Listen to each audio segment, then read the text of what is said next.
Good evening, everyone. My happy place, because I didn't get to share it with anyone, my happy place is actually a library. Actually, when I get stressed, like when, just after my kids were born, after my first daughter was born, and I just needed to get out, I'd leave her with my husband and I'd go to a bookshop. Just not to even buy anything, just being around books makes me happy. So that's my happy place. It's lovely to have you all with us this evening. And I just want to give you a little bit of a preview. This evening, we're going to do things a little bit differently. So we're going to start with the Bible stories, and we're going to end with the history. But I'm really excited about this evening because we're going to be looking at the topic of the Sabbath. And we're going to be focusing on the history of the Sabbath from the beginning of creation right down to, well, not our day exactly, but we're going to look at how the Sabbath changed and why. And I'm really excited about this and the historical context of it. And I pray that you'll be blessed too. Let's pray and then we can start. Father in heaven, thank you so much for this time that we can talk about this important topic. And I pray that as I open your word, that you will be present in our midst. And that this time will be blessed and it will be fruitful. In Jesus' name I pray, amen. All right, so this evening we're talking about a pause for peace. And I want to start off by just talking a little bit about the biblical origins of the world. This year, I homeschool my kids, and every year, we're doing an American curriculum, and every year we have a history unit for my older daughter. This year, our history unit is on the history of the world, and she's begun her history unit looking at creation, and really interestingly, we're looking at the Fertile Crescent and that area of land where, it all began. So the Garden of Eden in Iraq and Mount Ararat. And it's been really cool to look at all these different places on the map, and she's loving it. I'm loving it. I'm learning so much. But the Bible talks about creation in Genesis 1 and Genesis 2 and looks at how God created the earth in 7 days. And so God started with separating light from darkness. He created the firmament. He separated the waters above the earth from the waters under the earth. And God creates the world in 6 days. And on the seventh day, God separates, or he carves out a slice of time for the express purpose of fellowship and communion. Before there was sin, and we looked at the fall in our very first presentation. So before sin entered the world, before there was a concept of, two divergent ideological frameworks, God gave the human race, he gave Adam and Eve, the representatives of the human race, an amazing gift. Genesis 2, 1-3 explains it like this. Thus the heavens and the earth and all the host of them were finished. And on the seventh day, God ended his work which he had done, and he rested on the seventh day from all his work which he had done. Then God blessed the seventh day and sanctified it, because in it he rested from all his work which God had created and made. And I want you to think about this. So God creates different things on different days, and on the sixth day, he creates land animals, and he creates man and woman. He creates Adam and Eve. And one of the first things he gets Adam to do is Adam names the animals, and then Adam meets Eve. And so Adam has this full day. And then as the sun is setting on day 6, because that's how the Bible reckons time. If you look at Genesis chapter 1, it's the evening and the morning is the first day. The evening and the morning is the second day. So you've got sunset to sunset. And as the sun is setting on day number 6, and as day number 7 is beginning, one of the very first things that Adam and Eve do is spend time together with their Creator. And by doing that, God establishes for humanity the fact that we as human beings were created for relationships. We were created for relationships with each other and with God. And the first gift that God gave Adam and Eve 2 gifts. One of the first gifts he gave them was the gift of marriage, right? Community. Marriage between a man and a woman, community. And the second gift he gave them was Sabbath, which is not just community with each other, but community with him. And so the Sabbath was essentially a pause for peace, a moment in time, 24 hours of time that God gifted to the human race to stop and take a breath and spend time together. It's really interesting. I was listening to this TED Talk. I don't know if you guys listen to TED. It's pretty cool. And I was listening to this TED Talk, and there's this study that they've done out of Harvard University. It's the longest-running longitudinal study in history. And what they did was, in the 1940s, they took this cohort of Harvard graduates. Well, actually, they took two cohorts. One of the cohorts were sophomores at Harvard. And the second cohort were inner-city Boston kids, who were quite poor. And over the course of 50 or 60 or 70 years, I don't know what decade they're up to now. They've been running it since the 40s. And interestingly, President John F. Kennedy was part of this cohort. He was part of the Harvard sophomores. And they started tracking these young men. They were 19 when they started. And every 2 years, they would bring them into Harvard, or bring them into the lab, and they would get them to do a physical examination, right? So check what their physical health was. And then they'd get them to answer questionnaires, and they'd also spend time in interviews. And the purpose of this study was to figure out what made for a happy, long life. Okay, what was it that made people happy? And it's really interesting. They published the study in a book. George Valiant was the director of the study for many years, and he published this book detailing this study and what they found. And what they found is that the people who had the most meaningful interpersonal relationships are the ones that did the best in the long term. Where you had a meaningful, conflict-free interpersonal relationships, they had less stress and therefore less comorbidities and significant diseases as they aged, and their quality of life was better. And so it was really interesting because what they were trying to put forward was this idea that we live in a generation where people think fame or money makes you happy. But the reality, when you follow people for a lifetime, is that it's not fame or money, it's relationships. And that God knew that. We are wired to connect. We are wired for meaningful relationships. And the first meaningful relationships that God gave us were relationships with each other and relationships with Himself. And that's what the Sabbath is. I wanted to lay that foundation with you. God created us to connect with Him and with each other. And that is the purpose of the Sabbath.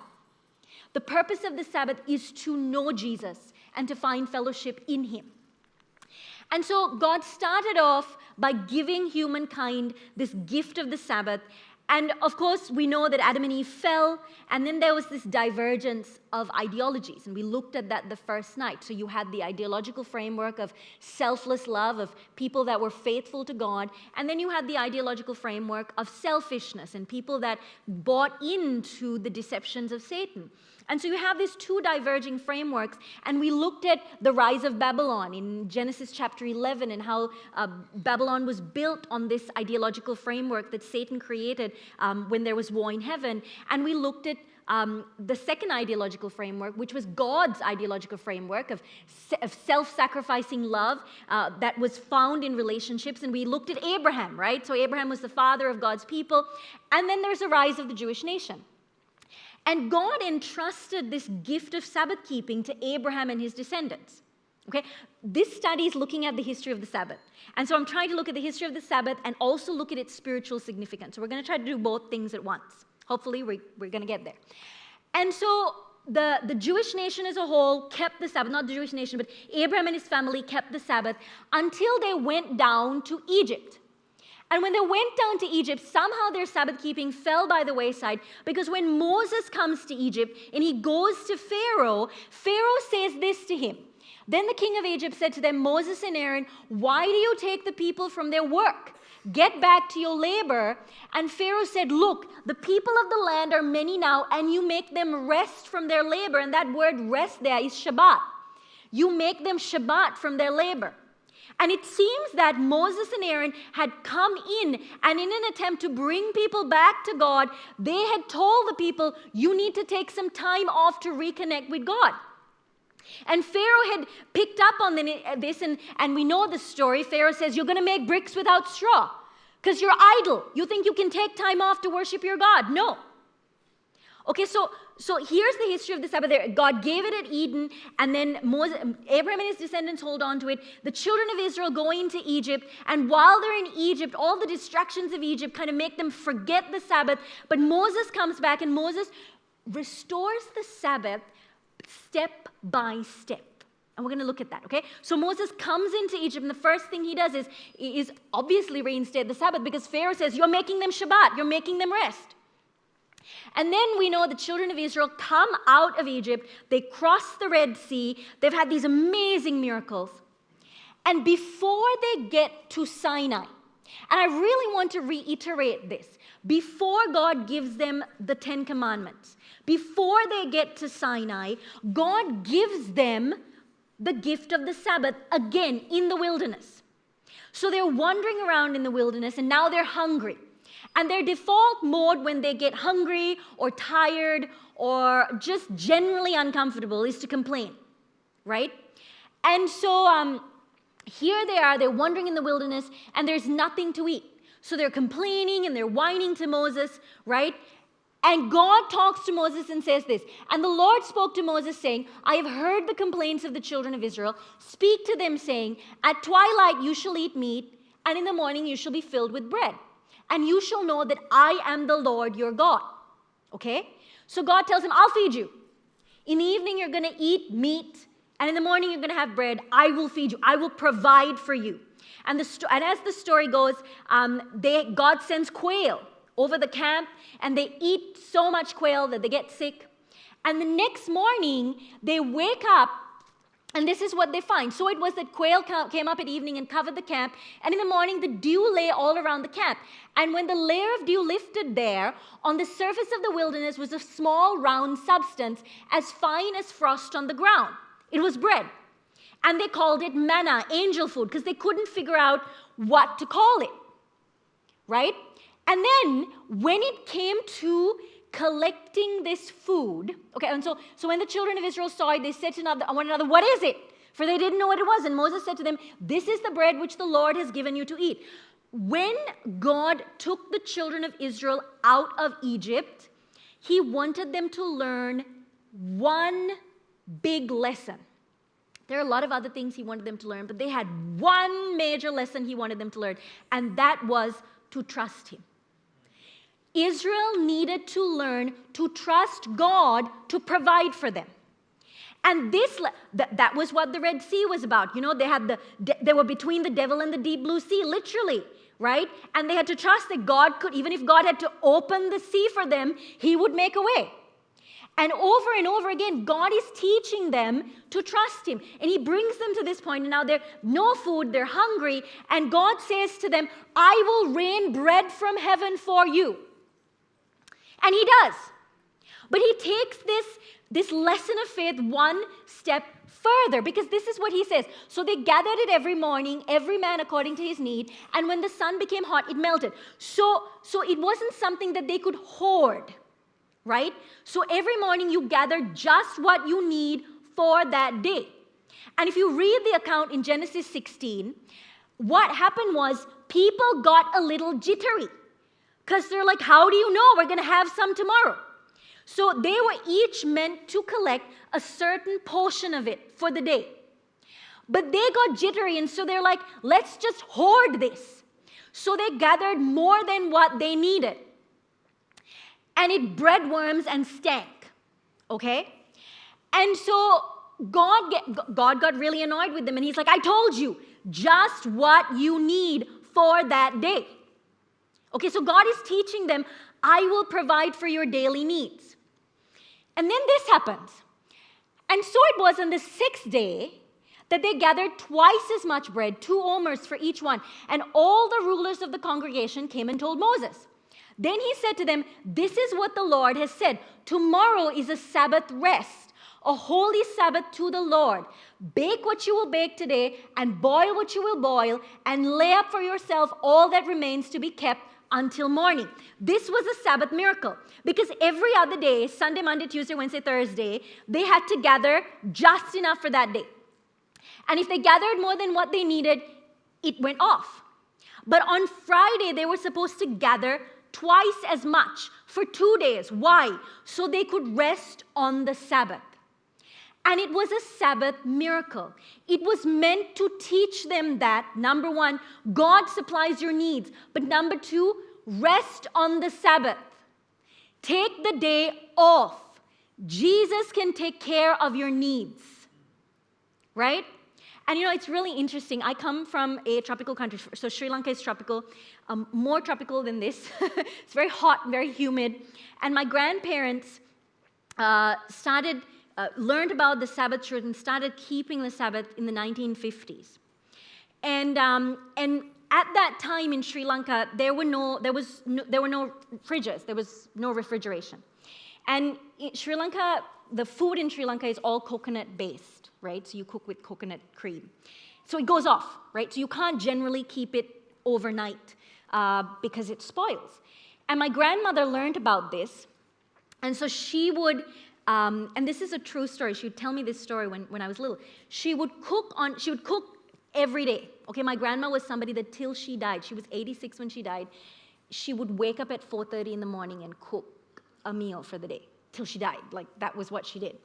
And when she would cook, she learned about the Sabbath, and so she would cook on Friday, and then she would pray over the food.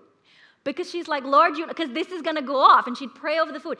And she told me every Sabbath, the food would be fresh the next day. And that was one thing for them, because my grandparents came from, different. My grandmother's family were Buddhist / Christian. They had never heard about the Sabbath. They were very secular people, into the arts, they were like society people. My grandfather's family was a little simpler, but they were also they'd never heard about this idea of Sabbath. And so for my grandparents, this was so new. But they thought, let's try it. If it worked for the children of Israel, hey, maybe it'll work for us. And it did.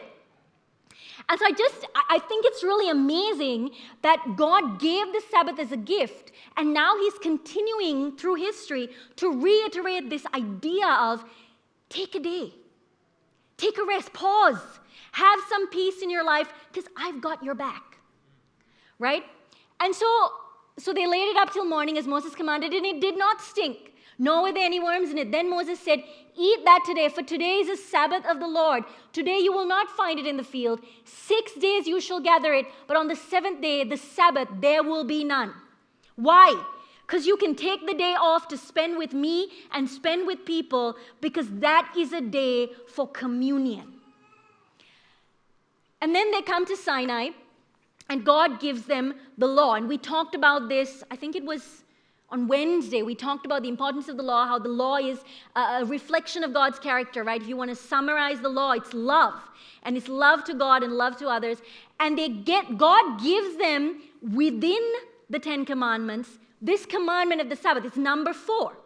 So it's really cool because Moses has already started to explain the idea of Sabbath to them. He comes in and he gets them to rest, so Pharaoh gives them extra work. They're wandering in the wilderness, and they're already keeping the Sabbath when they come to Sinai. And when they get to Sinai, God says this, remember the Sabbath day to keep it holy. 6 days you shall labor and do all your work. This was not new to them, right? They knew this already. But the 7th day is the Sabbath of the Lord your God. In it you shall do no work. You, nor your son, nor your daughter, nor your male servant, nor your female servant, nor your cattle, nor your stranger who is within your gates.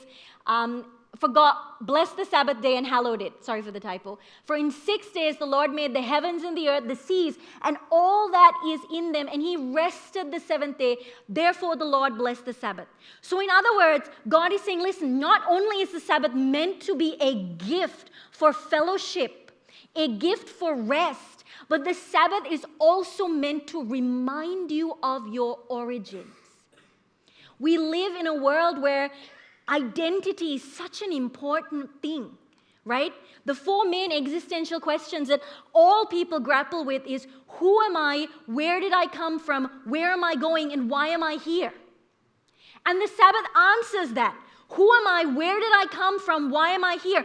God made me. He is my creator. That's where I came from. I'm here to reveal his character. And so the Sabbath is as much a gift for fellowship as it is a gift for identity.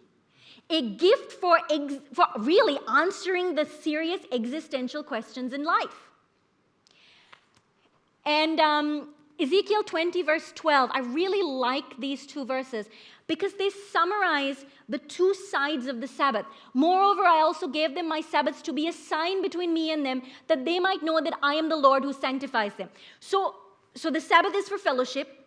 The Sabbath is for you to understand your identity. But the Sabbath is also to remind you that you don't save yourself, Jesus does.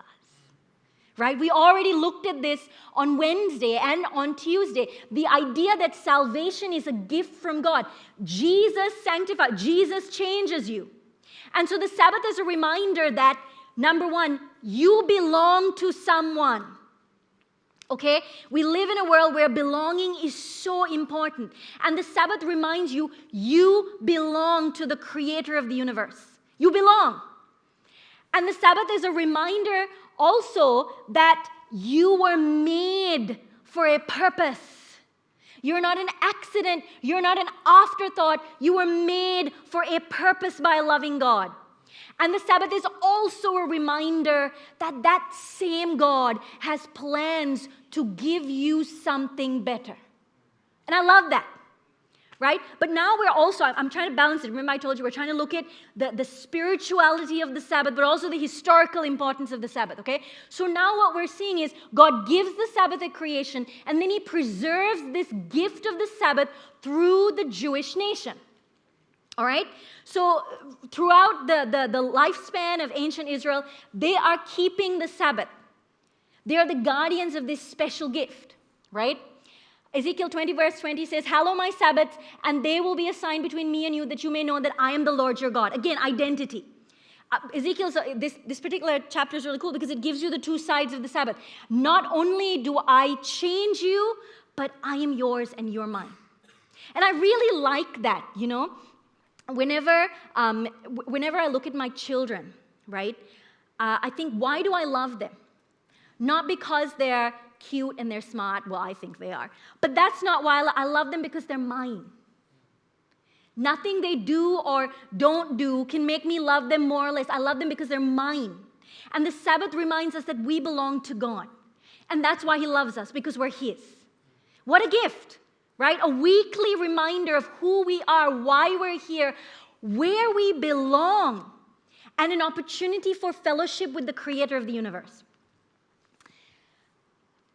The Sabbath continued within the system of Israel, within the Jewish nation, until they went into Babylon.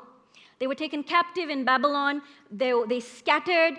Actually, what happened was the northern kingdom was taken by the Assyrians, and the southern kingdom was taken by the Babylonians, and they scattered. And then after a whole bunch of years, after 70 years of captivity in Babylon, God brought his people back to Israel. And then he raised up leaders like, right, they don't want to talk about the Bible as being morally instructive. The reality is that the 10 Commandments tell us, don't kill, don't steal, don't commit adultery, right? We can all agree that those are good things. Within that same set of commandments is the commandment about the Sabbath. One time I was a Bible worker at Swinburne University, actually, which is a university in Monash. It's in Hawthorne. And one day I was out there, we were doing these surveys, and we had this one guy come up, and he said to me, I don't know why you keep the law, you know, because the law is redundant. Why would you keep it? Jesus has saved you by grace. And I'm like, praise God, yes. Do we believe that Jesus has saved us? Yes, he has. But he has saved us, right? Remember, Jesus saves us from sin. And we learned that sin is breaking the law. So Jesus came to give us the power to actually keep the law. But it's really interesting. So then we asked him this question. Oh, so does that mean if I reached into your pocket right now and stole your wallet, that would be okay? And he said, no, that's stealing. Okay, then is it okay if I commit murder? No, that's not right either. Oh, so which of the 10 commandments then do you think is redundant? Just the fourth one. But you can't cherry pick. Do you understand? God gave it as a package. And so the reason God gave the Sabbath is because of this. The reason God gave the law is because of this. Jesus said to him, you shall love the Lord your God with all your heart, with all your soul, and with all your mind. This is the first and great commandment. So the 10 commandments hang on two principles. The first principle is this. The first 4 commandments teach you how to love Jesus. In other words, if you love Jesus, it's a relationship thing, right? If you love someone, my husband and I have been married for 20 years now, and we celebrated our 20th wedding anniversary in December. We got married really young, and when we got married, people were like, ooh, you guys are so young, you're going to make it. And then when we celebrated 20, we're like, yay! But anyway, it was a good milestone. But anyway, when you have a relationship with someone, okay, the first thing that God says, I am the Lord your God. You shall have no other gods before me. Okay, so in other words, one husband, okay, one God, right? It's so vital to the health of my relationship that I don't find another husband. Do you understand what I'm saying? Right? The second thing that God says is, don't bow down to graven images. It's another idea of don't put other people or other things, don't prioritize other things before your relationship with your husband, which is true, right? If you prioritize your work or any other thing in your marriage starts to suffer, your relationship suffers.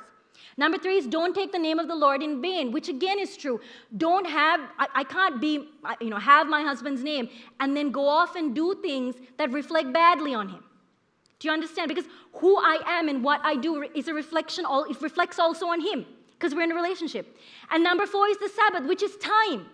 Every relationship needs time to grow, right? If we've been married 20 years and we really have only spent 5 minutes together, that's troubling, right? But we like to hang out with each other. We like each other. And so we like to spend time together. We like to talk to each other. And so the first 4 commandments are really about having a faithful relationship with Jesus. It's nurturing your relationship with Jesus. And then the last 6 commandments, and the second is like it, you shall love your neighbor as yourself. If you love your neighbor, you won't kill them, right? If you love your neighbor, you won't steal, you won't cheat, you won't lie. You won't secretly covet their wife, right? If you love your neighbor. On these 2 commandments hang all the law and the prophets. So the 10 commandments are a gift for relational growth and integrity. It's a gift because God created us for love. He created us for connection, for relationships, and He knew how vital those relationships would be. And so the Sabbath is central to that. You can't arbitrarily remove the Sabbath and say all the other 9 are valid, but spending time with God once a week, that's not really essential. How is it not essential? It's a key to growing your relationship with Jesus. You need that. That is why He gave you 24 hours, because He knew that you needed to prioritize your relationship with Him. Right? My husband and I take time out to spend together because you have to be intentional, right? Because you've got work, you've got so many other commitments, and yeah, it's not like we don't talk to each other. We talk to each other throughout the day, but we take time apart intentionally to spend together. You need that to grow a relationship, and that's what God wants for us, to have a healthy relationship with Him, intentionally setting aside time to grow in Him. Luke 23, 50 to 56. And now we're kind of switching back and forth, right? So we're looking at the spirituality, and now we're looking at the Sabbath through history also. So Jesus dies. Jesus keeps the Sabbath. Jesus revolutionized the Sabbath. He restores the Sabbath, and He dies. And after He dies, do His disciples forget about the Sabbath? No. Right now, behold, there was a man named Joseph, a council member, a good and just man. He had not consented to their decision indeed, that is to kill Jesus. He was from Arimathea, a city of the Jews, who himself was also waiting for the kingdom of God. This man went to Pilate and asked for the body of Jesus. Then he took it down, wrapped it in linen, and laid it in a tomb that was hewn out of rock where no one had ever lain before. That day was the preparation, or Friday, right? And the Sabbath drew near. And the women who had come with him from Galilee followed after, and they observed the tomb and how his body was laid. Then they returned and prepared spices and fragrant oils, and they rested on the Sabbath according to the commandment. These are Jesus' disciples. After he died, they kept the Sabbath. They weren't like, oh, he's dead, it's over now. We can now kill and steal. No, right? The law of God is still binding. It's foundational to who we are as people. And so according to the commandment, they rested.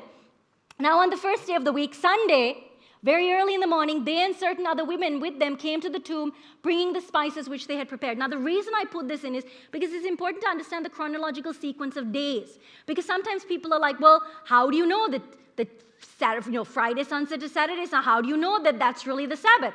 Well, because it's in the Bible, right? Because Jesus died on a Friday, and then his disciples rested on the Sabbath, and then he rose on the first day, which is a Sunday. The Bible, it's self-explanatory. It's in the Bible, right? So now where Jesus dies, he's gone up to heaven. What is it like within the early church? Do they still keep the Sabbath? They do. Then Paul, as his custom was, went into them, and for 3 Sabbaths reasoned with them from the Scriptures. Paul went to church on the Sabbath, right? Here, I really like this. This was in Philippi. I don't think there was a synagogue in Philippi. And so here, on the Sabbath day, it says, this is Luke writing, and Luke was with Paul. On the Sabbath day, we went out of the city to the riverside where prayer was customarily made, and we sat down and spoke to the women who met there. They kept the Sabbath because they realized that the Sabbath was not this passing, transitory institution. The Sabbath was a gift that God gave his people so that they could grow in their relationship with each other and with him. It's a blessing, it's not a curse. And so what happened after this period, this apostolic period? So God gave the Sabbath to Adam and Eve, and God's people treasured it, and then they lost sight of it, and God brought Moses, and Moses restores it. And then they keep it for a little bit, and then they lose sight of it. They go into Babylon, and God brings Nehemiah and Ezra, and they restore it. And then they lose sight of it, and they turn the Sabbath into something it's never supposed to be. And Jesus restores it, and the church keeps it. What happens after the biblical record closes? Because John, the Revelator, was the last of the disciples to die, probably around 90 AD. So what happened with the church? Because the majority of Christians today don't keep the Sabbath. So how did that happen? What happened? Right? Because we've looked at it from the Bible, and Jesus didn't change it. His disciples didn't change it. God's law hasn't changed. So how did it change? Right? And so we begin our journey in Rome. It's really important to understand the context of early Christianity. The Roman Empire rose up. Rome was a republic. And then Julius Caesar came on the scene, the famous story. The Senate told him, do not cross the Rubicon with your army. And then he crossed the Rubicon, right? Caesar crossing the Rubicon River. He crosses the Rubicon River. He marches into Rome, and he becomes the first dictator of the Roman Republic, right? And then we know the story on the Ides of March, 44 BC. His best friends gather around him and stab him to death, right? And Caesar dies, and then there's there's Mark Antony, and there's Octavian, and Octavian takes the throne. And under Octavian, Rome becomes a religio-political superpower. Don't miss that. It's not just a political superpower. You have to understand this. The thinking of early ancient civilizations was they were always religio-political superpowers. Babylon, the king of Babylon, the kings of Babylon believed that they were the sons of the god Marduk, reincarnated. And so they were not just the monarch of the kingdom, they were also the high priest of the kingdom. Which is why in the book of Babylon, when Nebuchadnezzar has a dream in Daniel chapter 2, he's so riled about it because it's like his father Marduk has given him a dream and he can't remember it. That's the mindset. The Persians were the same. They just had a different god. Their god was Mazda. They're a different god. The Greeks were the same, right? Alexander the Great was the son of the gods. right? And you have that in Greek mythology, this idea of a god meant Hercules and all of these legends. The Romans were the same. Though by the time that Rome had come along, there was a lot more there was a philosophical bent. They still had this idea of religio-political mingling. And so not only was Octavian supreme ruler, Octavian took a title, Pontifex Maximus. That was Octavian's title. You can Google it. It's really interesting. Pontifex Maximus was Octavian's title, his official title. And if you look at the statuary of that period, if you study history and you look at the statuary of that period, Octavian would pose as warrior. The Roman Empire was built on military might. They were a war machine. Nobody did war like the Romans. They were unbelievable. Crazier than even the Assyrians, and that's saying something. So he would pose as the conqueror, commander, but he would also pose as high priest. And so you'd have these statues of Octavian in white robes, dressed in priestly garments, because he wanted his citizens to realize that he's not just political ruler, he's Pontifex Maximus.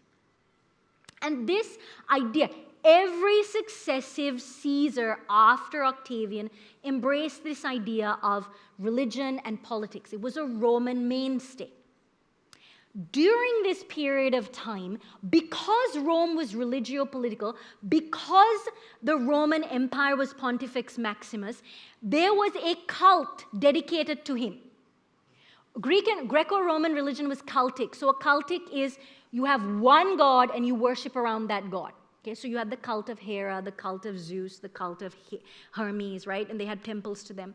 If you read the book of Acts, right? Ephesus was bound to the cultic worship of Diana or Artemis. Okay, so that's cultic worship. The cult of the emperor was a big deal. You had to worship Pontifex Maximus to show your loyalty to him. And Christians refused to do that, because Christians worshipped Jesus. So now you had a problem, because within the Roman Empire, you had the highest level of leadership was Caesar. All other loyalties came next. But these Christians were saying, forget Caesar, Jesus is higher than Caesar. So you had serious tension within the empire. The Jews, the Romans didn't worry so much about the Jews. They worried about the Christians. But the Christians were building this new social order. And so they persecuted them. It was really bad. And while this persecution was happening, again, there was a divergence in the church. Paul mentions it. This is Acts chapter 20, 29 to 30. This is Paul. He's in Ephesus. He's getting ready to go to Jerusalem. This is his first journey into Jerusalem, where he's about to get arrested. And this is what he says. For I know this, that after my departure, savage wolves will come in among you, not sparing the flock. Also from among yourselves, men will rise up speaking perverse things to draw away the disciples after themselves. So Paul understood that there was this shift happening. You really understand it when you read the book of Hebrews. Because the book of Hebrews was written, the Christians in Jerusalem were really having it tough. And so were the Christians in Rome.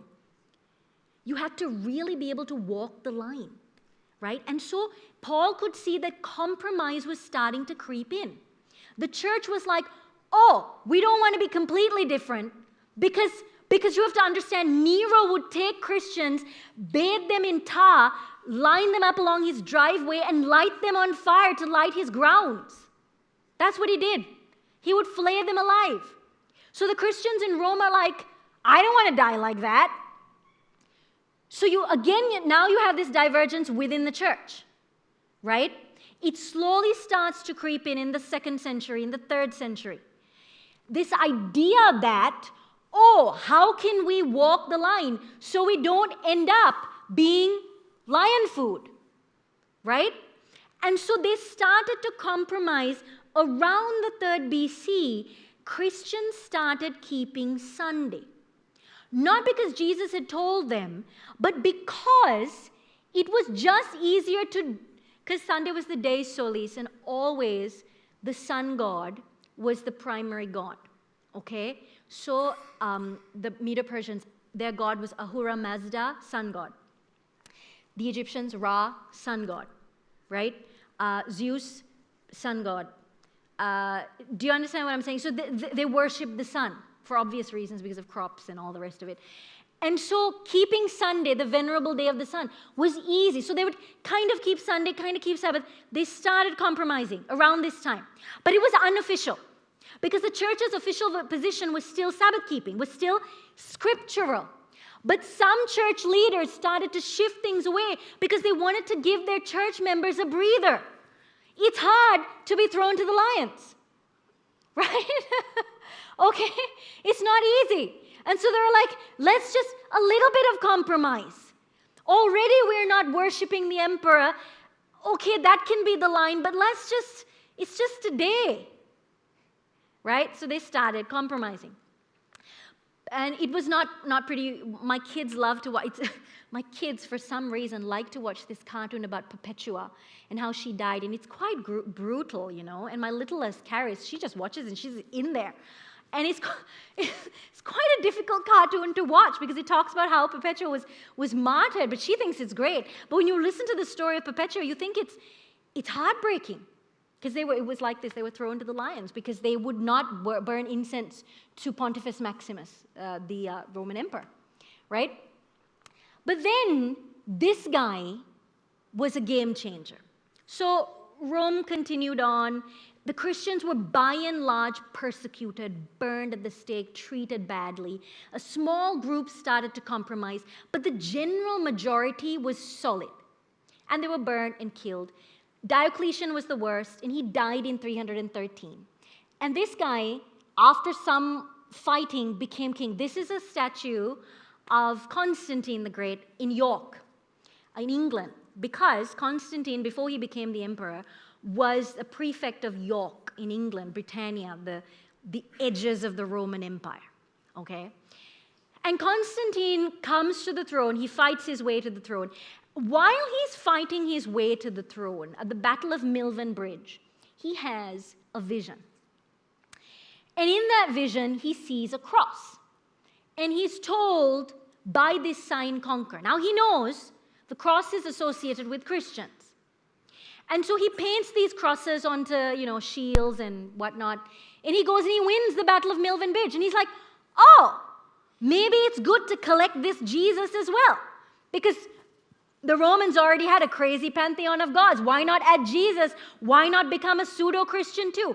And Constantine becomes a Christian, but he can't completely become a Christian because the majority of his subjects are pagan. Then there's this minority of Christians that are beleaguered and they're struggling, and some of them are compromising, but not all of them are. And he's like, let's bring this thing together. And so Constantine starts to bring in Christianity, but in order to keep the peace, he decides to mingle Christianity and paganism. This decree he made on the 7th of March, 321 AD. This is what it says. Let all judges and townspeople in occupations of all trades rest on the venerable day of the sun. So this idea of Sunday worship was already creeping into the church. And then after 313, after Constantine comes to the throne, about 321, he legitimizes it. He legitimizes it because now Christianity has become kind of the state religion. And he's building up his Roman church.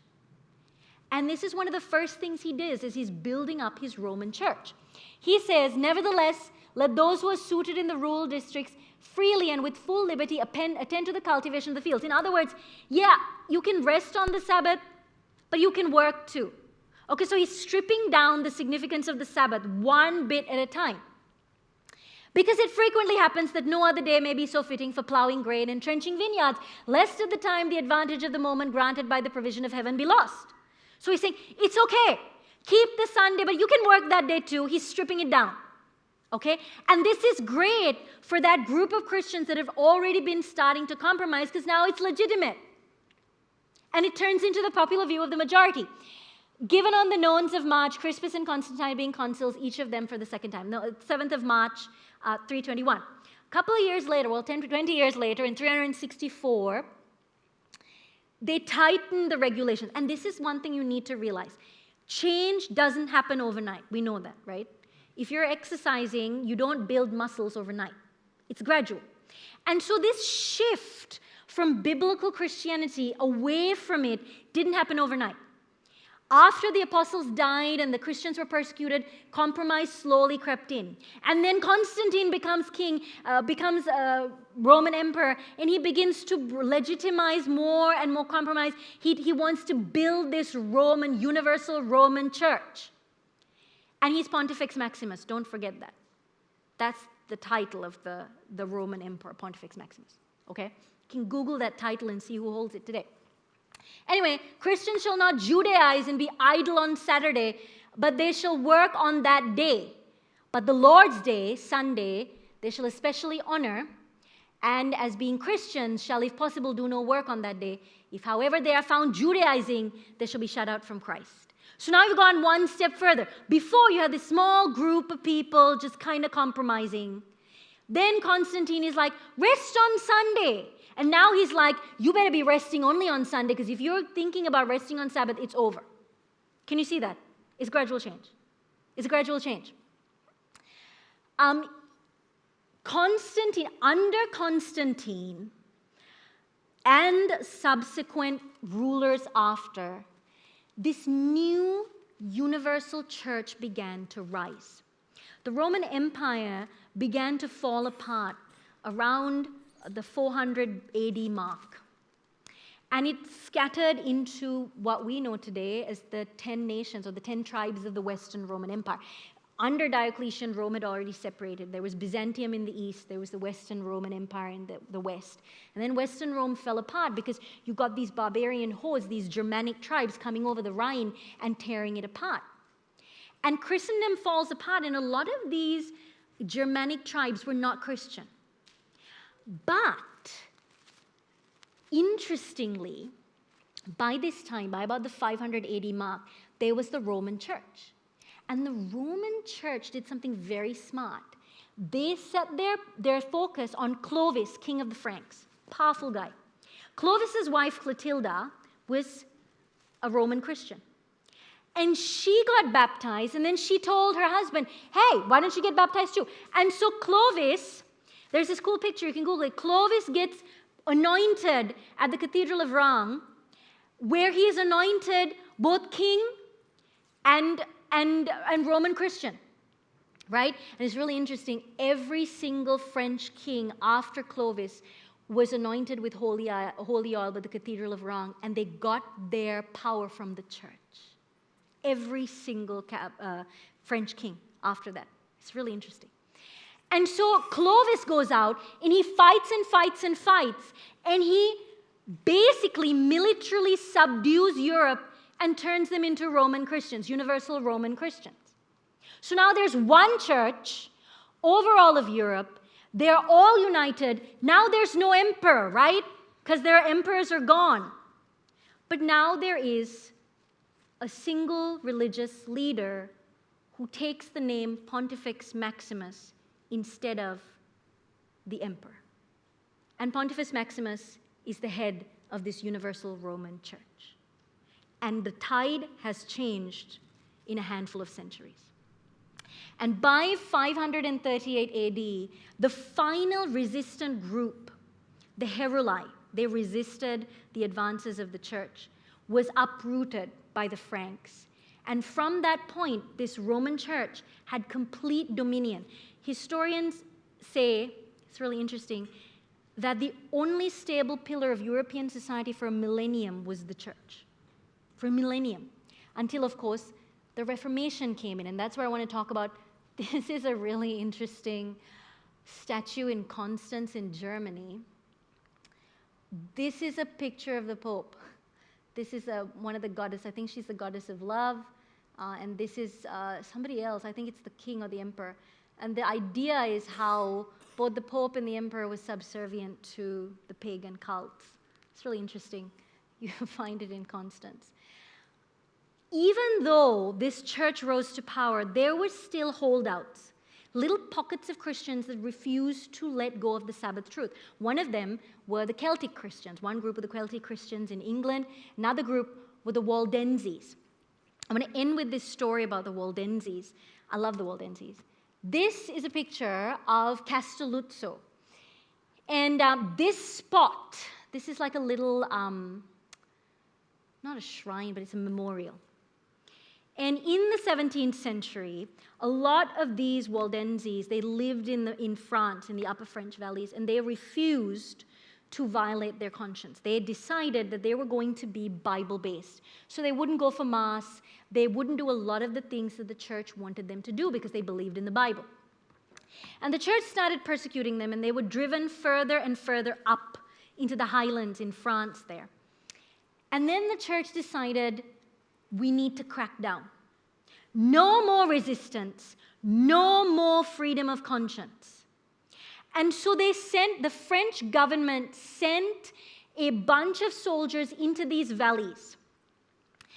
And the first thing they did when they got to the Waldensian towns that were nestled there is that they rounded the parents, they killed the children in front of the parents, and then they killed the parents.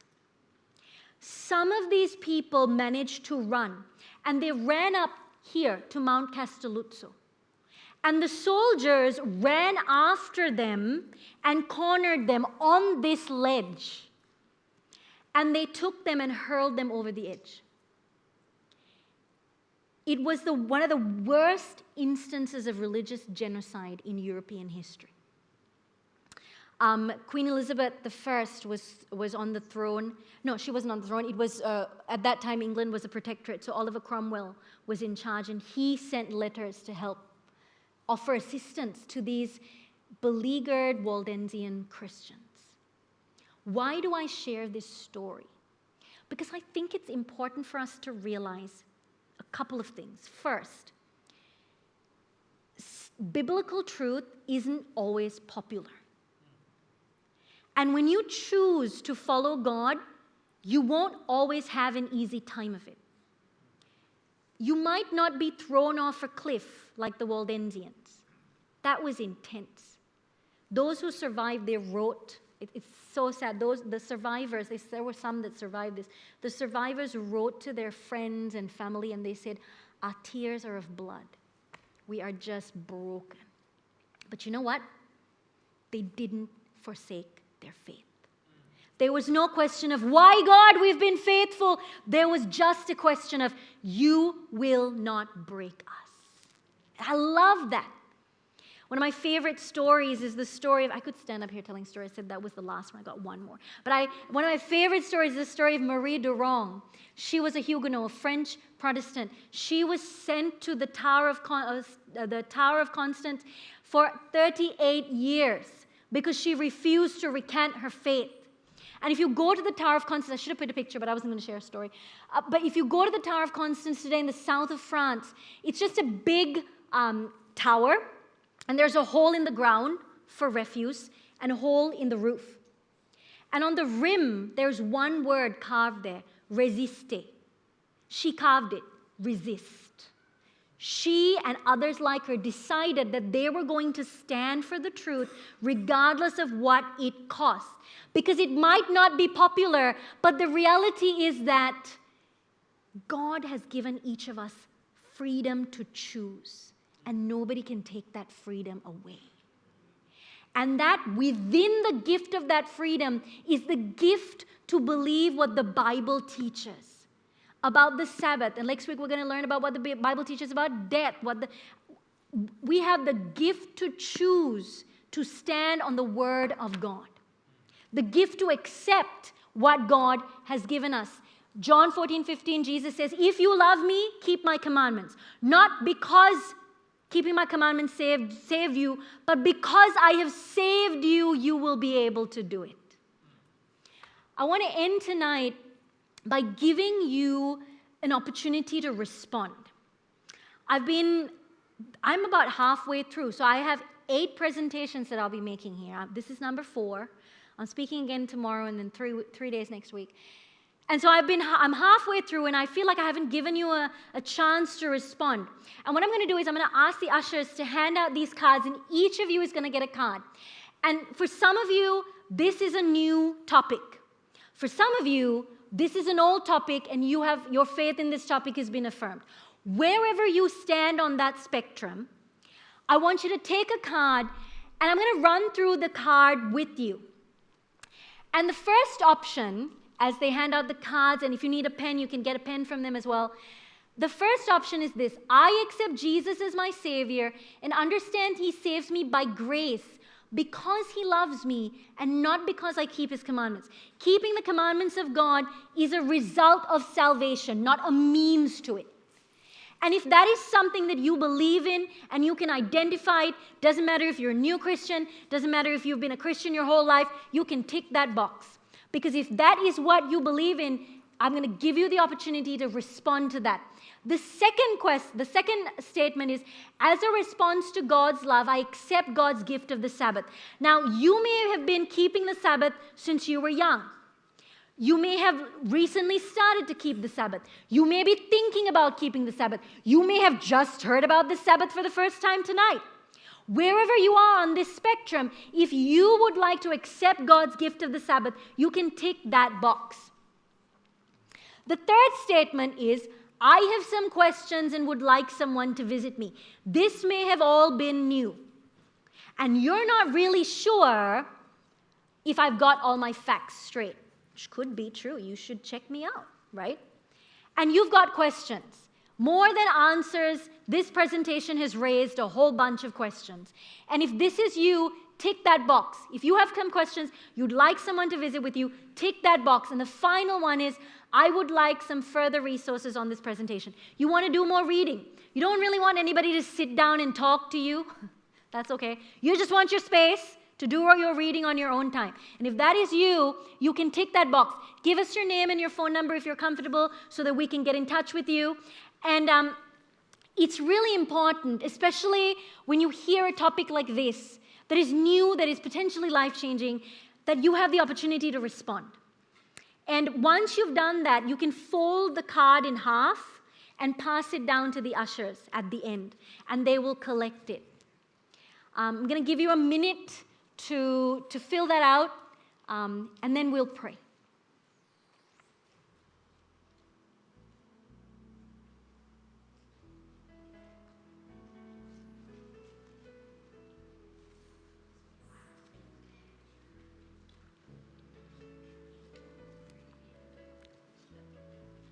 All right. Everybody looks to have filled theirs out. Let's pray. And then after the prayer, the ushers can collect the cards. Let's pray. Father in heaven, thank you for the gift of the Sabbath. What a blessing. Thank you for the history of the Sabbath, that it is a gift that you gave us at creation, and it is a gift you want us to embrace today. Not because we have to, but because we love you, because we are free. Father, I just pray that, pray over the decisions that have been made this evening, and I just want to pray that your Holy Spirit will continue to work in our hearts, that we might make a decision, a commitment to follow you. Thank you for hearing this prayer. In Jesus' name I pray. Amen. Okay, you can pass your cards down to the ushers and they will grab it from you. If they don't grab it, you can pass it to them while you're going out through the doors. Oh, one more thing. I'm preaching tomorrow here at Kingscliff Church. So if you have not come to Kingscliff Church before, please come. I'd love to see you. It'll give you an opportunity to keep the Sabbath in fellowship with a great group of people. And so please, if you've never kept the Sabbath before, please come. We'd love to have you. And even if you've kept the Sabbath before, please come. I'd love to have you. So yeah, we're looking forward to seeing you there tomorrow.